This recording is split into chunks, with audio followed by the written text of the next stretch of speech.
이 물은 그 속에서 영원히 솟아나는 생수가 될 것이다, 그렇게 말씀하셨습니다. 여러분, 이 생수가 예수 그리스도, 바로 성령 하나님이신 줄로 믿습니다. 그래서 우리 하나님은 우리 모든 하나님의 자녀들에게 생수 되시는 성령님을 주고 싶어 하셔요. 그래서 누구든지 간절히 사모하는 자에게 우리 하나님께서 생수 되시는 이 성령 하나님을 주시는 줄로 믿습니다. 여러분, 누가복음 11장 9절로 13절 한번 찾아보시기 바랍니다. 누가복음 11장 9절로 13절 말씀 한번 찾아보겠습니다. 9절로 13절 말씀 같이 한번 읽겠습니다. 누가복음 11장 9절로 13절 말씀. 내가 또 너희에게 이르노니 구하라 그러면 너희에게 주실 것이요, 찾으라 그러면 찾아낼 것이요, 문을 두드리라 그러면 너희에게 열릴 것이니 구하는 이마다 받을 것이요, 찾는 이는 찾아낼 것이요, 두드리는 이에게는 열릴 것이니라.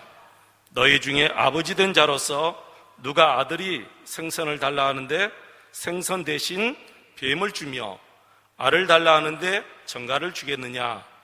너희가 악할지라도 좋은 것을 자식에게 줄 줄 알거든 하물며 너희 하늘 아버지께서 구하는 자에게 성령을 주시지 않겠느냐 하시니라. 아멘. 세상에 그 어떤 악한 아버지라 할지라도 자식이 떡을 달라 하는데 여러분 돌을 주며 또 생선을 달라 하는데 뱀을 주겠습니까? 하물며 우리 하나님께서 정말 구하는 자에게 성령을 주시지 않겠느냐, 그렇게 말씀하셨어요.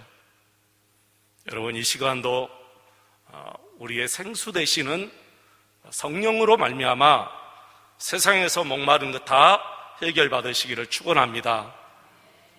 누구나 성령님을 마음에 모시면 더 이상 세상 것에 목말라하지 않습니다. 여러분, 세상 것은 가져도 끝이 없습니다. 만족이 없습니다. 세상 것에 욕심을 부리는 것은 마약을 하는 것과 똑같습니다. 한번 마약에 손을 대면 본인 스스로는 마약을 끊을 수 없습니다. 반드시 어떤 사람의 도움을 받아야 하고 또 병원에 입원하여 얼마간의 치료를 받아야 마약을 끊을 수가 있는데, 설령 끊었다 할지라도 또 다른 마약의 유혹이 오게 되는 것입니다. 여러분, 그렇습니다. 무슨 방법으로 우리가 세상의 욕심을 벗어날 수 있겠습니까? 무엇으로 세상의 목마름을 해소할 수 있겠습니까?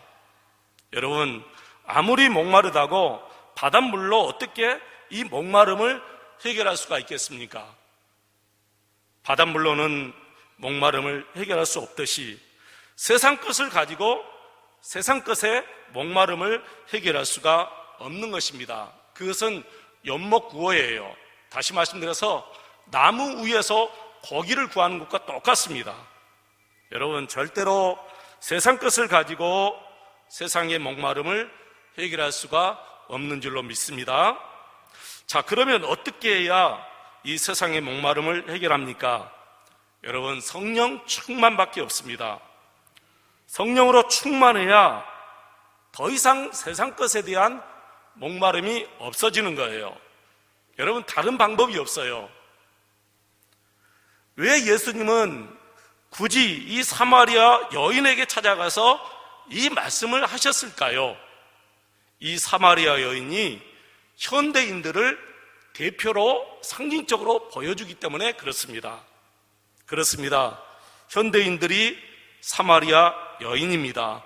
이 여인처럼 끊임없이 세상 것으로 자신의 어떤 갈증을 해결하려고 수없이 노력했습니다. 남편을 5이나 두어 보았지만 아무 소용이 없었습니다. 그렇습니다. 세상 것으로 세상의 갈증을 해결할 수가 없는 것입니다.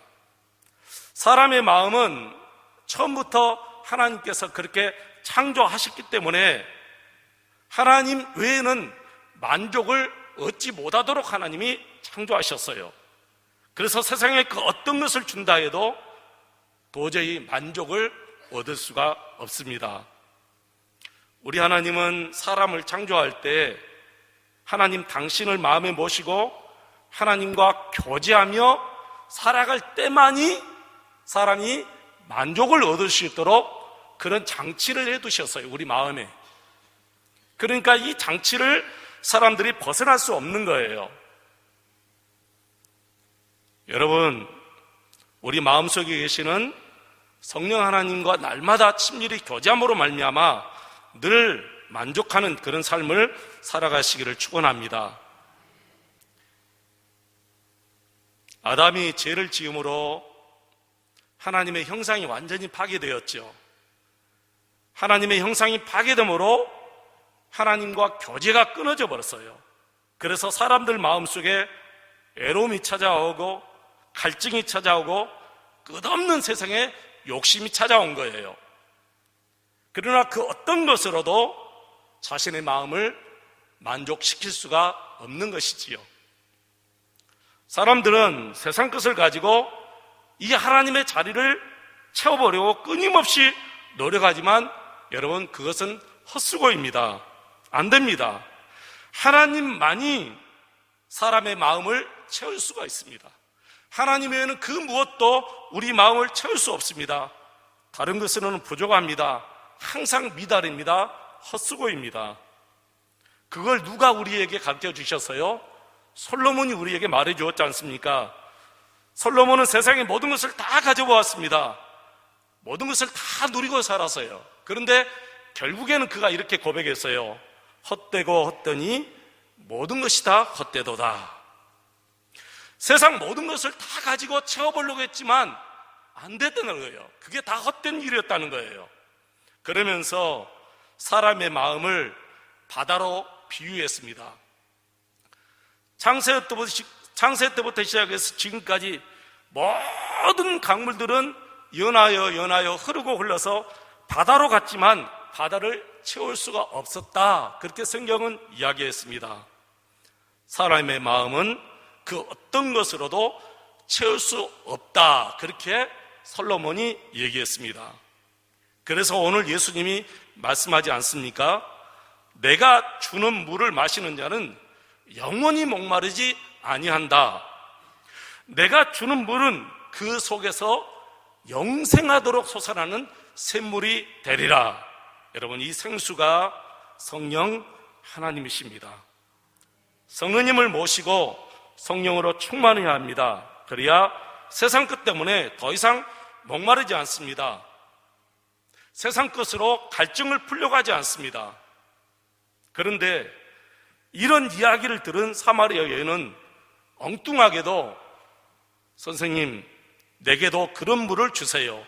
그래서 다시는 여기에 물 길러 오지 않도록 해주세요. 예수님을 아직 모르니까 예수님과 이렇게 동문서답을 할 수가 있지요. 여러분, 예수님을 모르면 누구나 다 그렇습니다. 예수님을 모르니까 영적인 것을 구하지 못하고 항상 육체적인 것을 구하게 되어 있어요. 이 여인도 아직 예수님을 모르니까 영적인 것을 예수님 앞에 구하지 못하고 육적인 것을 구하잖아요. 그러나 여러분, 실망할 필요가 없습니다. 왜 그럴까요?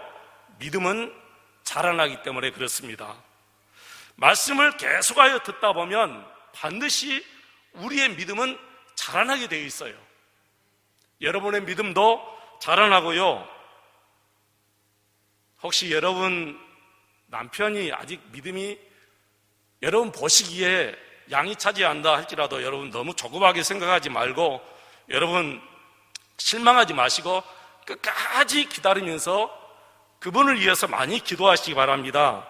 그리고 말씀을 계속 듣게 해주시기 바랍니다. 반드시 하나님의 말씀을 들음으로 그 믿음이 성장하게 되어 있어요. 여러분, 이 여인 보시기 바랍니다. 예수님과 말씀을 계속하여 나누는 이 여인이 그 자리에 머무르지 않고 조금씩 발전하는 것을 볼 수 있잖아요. 이 여인이 처음에는 우리 예수님을 그냥 아주 평범한 어떤 유대인의 한 남자로밖에 보이지 않았습니다.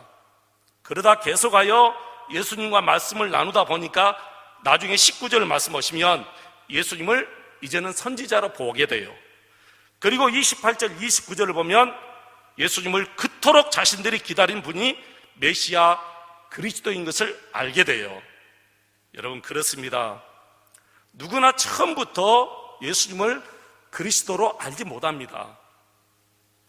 계속하여 말씀을 듣고 또 듣고 하면서 예수님을 인격적으로 모시게 되는 거예요. 저는 중학교 2학년 2학기 때부터 예수 믿었지만 중학교, 고등학교, 그리고 신학교 때도 예수님을 실제적인 그리스도로 못 모시고 살았어요. 단지 종교적인 예수님, 그리고 배우는 예수님, 그 정도뿐이었습니다. 오늘 여기에 계신 여러분 중에도 혹시 그런 분들이 많을 것 같습니다. 그러나 믿음은 계속해서 들음으로 말미암아 이 믿음이 성장하게 되어 있습니다. 여러분, 말씀을 계속해서 들으시기를 바랍니다. 자신에 대해서 실망할 필요가 없습니다. 여러분 이 여인을 보시기 바랍니다. 이제는 예수님과 대화하다가 예배까지 관심을 가지게 돼요. 여러분, 얼마나 발전했습니까? 어떻게 예수님 앞에 이 예배까지 얘기하게 됩니까? 오늘 20절 말씀 보시면 이 여인 이렇게 말하죠. 우리 조상들은 이 산에서 예배하였는데 당신들의 말은 예배할 것이 예루살렘에 있다 하이더이다. 놀라운 발전이에요, 여러분. 이 여인의 입에서 예배를 분명히 말했습니다. 언제나 믿음은 이렇게 발전하게 되어 있습니다. 그냥 그대로 있는 믿음이 아니었어요. 그냥 그대로 있는 믿음은 없습니다. 살아있는 말씀은 반드시 싹이 나고 그리고 열매가 맺게 된 거예요.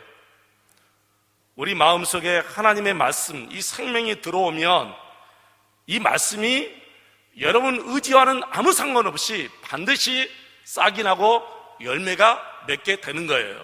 그래서 누구에게든 여러분 실망해서는 안 돼요. 남편에게도 실망하지 마시고 자녀들에게도 실망하지 마시고 반드시 이 믿음은 성장한다. 내 남편의 믿음은 성장한다. 내 자녀의 믿음은 성장한다. 그렇게 기도하시기를 바랍니다. 그리고 말씀을 계속해서 들을 수 있는 기회를 제공해 줘야 돼요. 이 여인이 예배에 대해서 관심을 보일 때 우리 예수님이 이렇게 말씀합니다. 21절이죠. 예수께서 이르시되 여자야 내 말을 믿으라. 이 산에서도 말고 예루살렘에서도 말고 너희가 아버지께 예배할 때가 이르리라. 여러분, 예수님은 이제 더욱 깊숙이 이 여인에게 이렇게 말합니다. 예배의 본질은 장소가 아니다. 예배의 본질은 장소가 아니다는 거예요. 장소가 중요하지 않다고 합니다. 장소는 예배의 핵심이 아니다고 말합니다. 오늘 많은 교회들이 예배당을 더 화려하게 더 아름답게 더 웅장하게 크게 짓고 있습니다. 저는 나중에 참 염려스러워요. 저렇게 큰 예배당이 20년, 30년 후에 가면 정말 염려스러워요. 어떻게 할까? 어떻게 될까? 사랑하는 성도 여러분, 예배의 본질은 장소도 아니고 어떤 분위기도 아니고 어떤 프로그램도 아닙니다. 진짜 예배의 본질은 내 예배를 받으시는 그분이 누구인가 그것을 아는 것이 예배의 본질이에요. 오늘날 너무나 많은 그리스도인들이 이 예배의 본질을 놓치고 엉뚱한 것 가지고 위로받고 춤추고 울고 야단입니다. 진짜 예배의 본질은 내가 이 예배를 드리는데 이 예배를 받으시는 이 예배의 대상이 정말 누구냐 그것을 내가 알고 예배를 드리느냐 아니면 아무것도 모르고 예배를 드리느냐, 이것이 문제라는 거예요. 여러분들은 아시지요? 여러분들은 이렇게 정성을 다해서 정말 온 기쁨으로 예배를 드리는데 나의 이 예배를 받으시는 그분이 누구인가 여러분은 알고 예배 드리시지요? 아직도 모르고 예배를 드리신 분이 계십니까?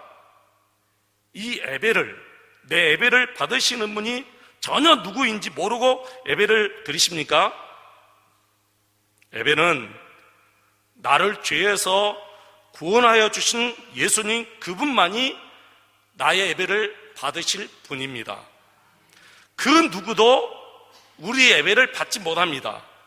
창조주 하나님, 나의 구주이신 예수님만이 나의 예배를 받으신 분입니다. 그러나 이 여인은 몰랐어요. 예배를 드리지만 자신의 예배를 받으실 그분이 누구인지 모르고 예배를 드리는 거예요. 그러니까 얼마나 열정적으로 그동안 예배했겠습니까? 지금도 그런 분들이 있습니다. 간혹 있습니다. 예배합니다. 열정적으로 예배합니다. 통성으로 기도합니다. 울면서 찬송합니다. 춤을 추며 찬송할 수도 있습니다. 그러나 도대체 누구에게 예배하는지조차 모르고 예배한다는 것이 여러분 이해가 가십니까? 기가 막힌 일입니다. 저희 부모님이 예전에 미신을 섬길 때 그렇게 섬겼습니다.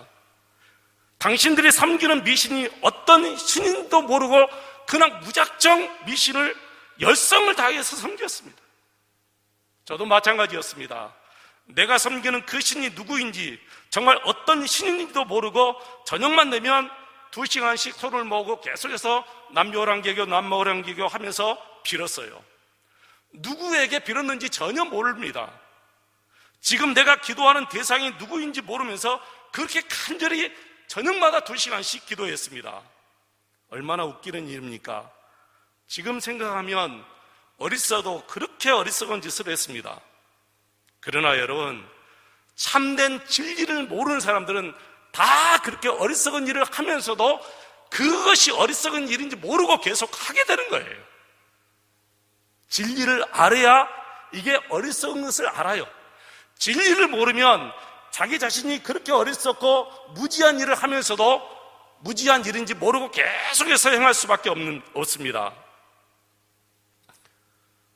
예배의 대상이 누구인지 알아야 영과 진리로 예배할 수 있는데, 이 여인은 자기 자신이 예배하지만 예배의 대상이 누구인지 모르고 예배했기 때문에 영과 진리로 예배할 수가 없어요. 그러니까 예수님이 이렇게 말씀하시잖아요. 너희는 알지 못하는 것을 예배하고, 22절입니다. 우리는 아는 것을 예배하노니 이는 구원이 유대인에게서 납니다. 23절. 아버지께 참되게 예배하는 자들은, 중요한 말씀입니다.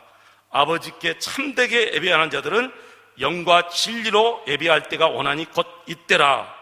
아버지께서는 자기에게 이렇게 예배하는 자들을 찾으시느니라. 하나님은 여기시니 예배하는 자가 영과 진리로 예배할지니라. 아멘.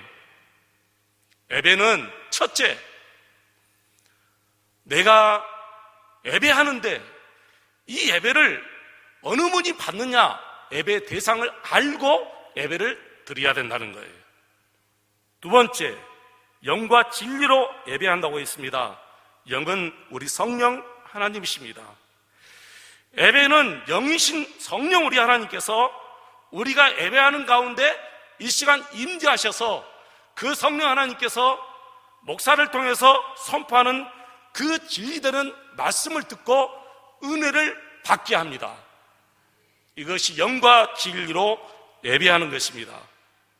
그래서 성령 하나님이, 영이신 성령 하나님이 임재하지 않는 예배는 참된 예배가 될 수가 없습니다.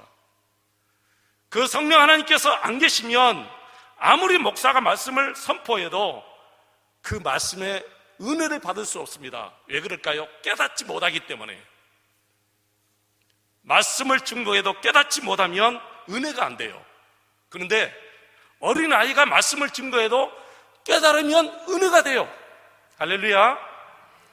나는 우리 목포세상교회 성도들이 이 시간 여기서 어떤 어린아이가 말씀을 증거해도 깨닫고 은혜가 충만히 하는, 은혜 충만한 그런 예배가 되시기를 축원합니다. 저는 믿습니다. 시간마다 주의 종들이 이 강단에서 말씀을 선포할 때 영이신 성령 하나님께서 임재하셔서 그 성령 하나님께서 그 말씀을 통해서 역사하고 여러분이 깨닫고 그 말씀을 통해서 은혜 받고 그 말씀대로 순종해서 여러분의 삶이 정말 풍성한 그런 삶이 되시기를 축원합니다. 그래서 성령 하나님만이 진리의 말씀을 깨닫게 해주십니다.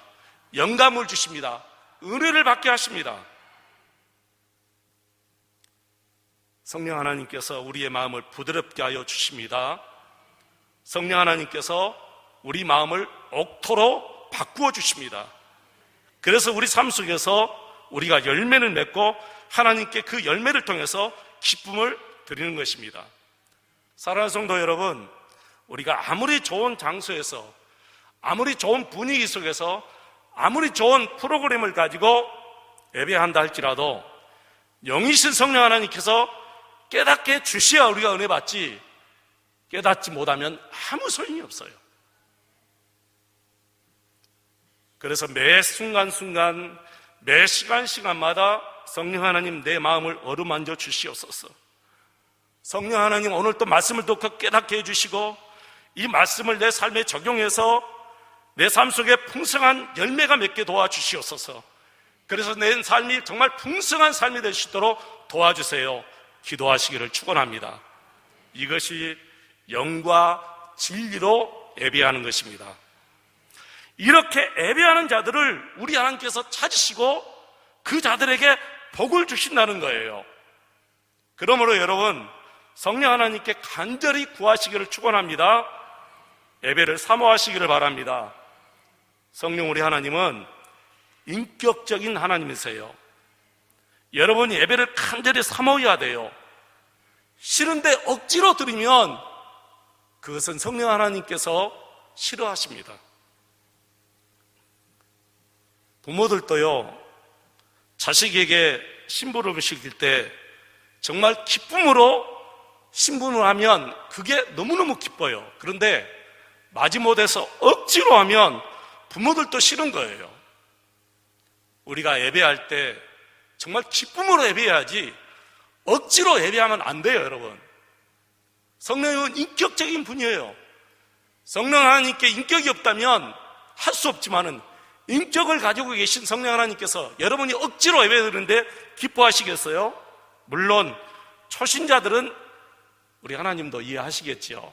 초신자들은 억지로 올 수도 있고, 그러나 20년, 30년씩 예배하는 성도들이 하나님 앞에 억지로 정성도 없이 예배한다면 그 예배는 우리 성령님의 인격을 무시하는 것과 마찬가지입니다. 이사야 선지자가 그런 사람들에게 이렇게 경고합니다. 이사야 1장 11절 12절 말씀 같이 한번 읽겠습니다. 여호와께서 말씀하시되 너희의 무수한 재물이 내게 무엇이 유익하니요? 나는 수양의 번제와 살찐 짐승의 기름에 배불렀고 나는 수송아지나 어린 양이나 수염소의 피를 기뻐하지 아니하노라. 너희가 내 앞에 보이러 오니 이것을 누가 너희에게 요구하였느냐? 내 마당만 밟을 뿐이니라. 13절 갖다 한번 보겠습니다. 13절 헛된 재물을 다시 가져오지 말라. 분향은 내가 가증히 여기는 바요 월삭과 안식일과 대회로 모이는 것도 그러하니 성회와 아울러 악을 행하는 것을 내가 견디지 못하겠노라. 하나님께서 싫어하시는 예배를 드리면 우리 하나님께서도 싫어하십니다. 그러면서 내가 너희들의 드리는 그 예배를 엽겹게 생각하신다는 거예요. 우리 성령 하나님의 인격을 여러분 존중해 주시기를 축원합니다. 우리 하나님이 받으시는 예배가 어떤 예배인가 5가지만 이 시간 말씀드리고 마치겠습니다. 우리 하나님이 받으시는 예배, 첫째, 준비된 예배를 드리시기를 바랍니다. 준비된 예배. 토요일부터 옷도 준비하시고 헌금도 준비하시고 마음도 준비하시고 다 준비해 놓고 주일날은 정말 여유 있게 나오시기를 바랍니다. 여유 있게. 시간에 쫓기어서 급하게 나오다 보면 또 교통법규도 어기게 되고 여러 가지로 힘들고 마음도 쫓기게 되고 그래요. 그러니까 예배는 토요일부터 옷도 준비하고 헌금도 준비하고 잘 준비해서 여유롭게 예배를 드려야 우리 하나님께서 기뻐 받으시는 예배가 된다. 준비된 예배를 드립시다. 두 번째, 예배는 기쁨으로 드리시기를 축원합니다. 세 번째, 사모하면서 드리시기를 바랍니다. 하나님의 말씀을 사모하고 은혜를 사모하는 마음으로 드리시기를 바랍니다. 네 번째, 성령 하나님을 의식하면서 그분의 도움과 그분의 은혜를 간절히 사모하시기를 바랍니다. 마지막 다섯 번째, 성도들 간에 참 기쁨의 교제를 나누시기를 축원합니다. 왜 성도들 간에 참 기쁨의 교제를 나누어야 되느냐 하면은 우리 성도들은 한 몸이기 때문에 그렇습니다. 그리스도 안에서 한 몸이기 때문에 성도들 간에 참 교제를 우리가 나누어야 돼요. 다섯 가지 다시 한번 말씀드릴게요. 준비된 예배를 드립시다. 두 번째, 기쁨으로 드립시다. 세 번째, 사모하면서 드립시다. 네 번째, 성령 하나님을 의식하면서 그분의 도움과 그분의 은혜를 간절히 사모합시다. 다섯 번째, 성도들 간에 참 기쁨의 교제를 나눕시다. 예배는 우리가 하나님께 드리는 최고의 표시입니다. 최고로 내가 하나님을 경외한다 하는 표시가 뭐냐? 예배예요, 예배. 그러므로 예배에 실패하거나 예배를 그냥 건성으로 드려서는 안 된다는 거예요. 내가 하나님을 경외하는 최고의 표시가 뭐냐? 예배이기 때문에 여러분 정성을 다해서 예배를 드리시고 여러분 인생의 최고의 목적이 예배가 되시기를 축원합니다. 예배에 성공하시기를 축원합니다. 기도하겠습니다. 우리 이 시간 함께 기도하십시다. 합심해서 오늘 말씀을 생각하면서 그동안 여러분 어떤 마음으로 예배를 드렸습니까? 진짜 여러분이 드리는 이 예배의 대상이 누구인가 확실히 알고 드렸습니까? 이제는 정말 우리 하나님 기뻐하시는 예배를 드리기 위해서 내가 이런 예배를 드리겠습니다. 간절히 기도하시고요. 남북 정상회담을 위해서 이 시간 함께 기도하겠습니다. 자비로우신 우리 하나님 아버지, 은혜와 사랑을 감사드리었고 감사를 드립니다. 우리가 수천 번, 수만 번 예배했지만 정말 하나님 기뻐하시는 예배를 드렸는지 이 시간 다시 한번 우리가 나의 예배를 살펴보게 도와주시옵소서. 하나님, 예배는 하나님이 받으십니다. 내가 드리는 예배는 나를 구원하여 주신 우리 예수님만이 이 예배를 받으신 분입니다. 내가 드리는 이 예배는 창조주 하나님이 받으시는 예배입니다. 그래서 정말 예배를 소중히 여기고 간절히 예배하게 하시고 온 정성을 다해 예배하게 하시고 아버지의 사모하는 예배 드리시도록 하나님 축복하시고 준비된 예배를 드리게 도와주시고 정말 기쁨으로 드리시도록 하나님 축복하여 주시고 하나님 정말 이 예배는 우리가 하나님께 드리는 최고의 경외의 표시입니다. 그래서 우리 삶의 목표가 예배가 되게 도와주시옵소서. 예배에 성공하는 우리 성도들이 되시도록 하나님 축복하여 주시옵길 원합니다. 주님 도와주세요. 주님 은혜 베풀어 주세요. 우리 모든 성도들이 예배에 성공하시도록 하나님 역사해 주시옵기를 간절히 바라고 원하옵나이다. 아버지 하나님, 남북 정상회담이 27일에 있습니다. 대통령과 참모들과 모든 비서관들과 모든 관계된 분들에게 지혜를 허락해 주시옵기를 원합니다. 또한 북한의 김정일 위원장에게도 하나님 지혜를 주시고 옳은 판단력을 주시옵소서. 아버지 하나님, 남과 북이 더불어서 하나가 되게 하시고 평화가 되게 하시고 아버지의 새로운 평화가 출발하시도록 하나님 축복하시고 하나님 핵이 폐기되게 하시고 그리고 종전이 선언되시도록 하나님 인도하여 주시옵소서. 북한 땅에 참 자유의 나라가 되게 하시고 참 평화가 임하시도록 하나님 역사하시고 모든 교류가 이루어지시도록 하나님 역사하여 주시옵소서. 하나님 땅을 축복하시고 도와주시옵소서. 하나님께 무릎 꿇고 지혜를 구하는 모든 지도자들에게 하나님 역사하여 주옵소서. 주님 감사합니다. 주님 감사합니다. 주님 도와주시옵소서. 예수님의 이름으로 기도하옵나이다. 아멘.